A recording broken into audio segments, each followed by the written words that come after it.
In this video, I'm going to show you how to fix Valorant not updating, so let's start.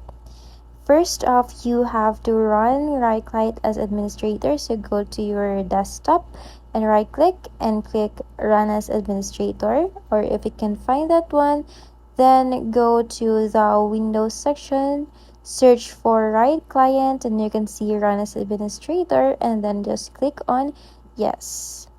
Now try updating the Valorant, but if that doesn't work, then you might want to go and shut down or restart your PC or laptop and then try updating again the Valorant. Now if that still doesn't work, then you might want to go and search the Valorant update or Valorant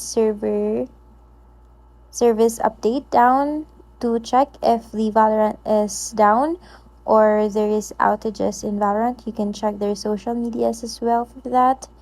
If you can find anything valuable, then you can go to your profile at the upper right corner and click on settings.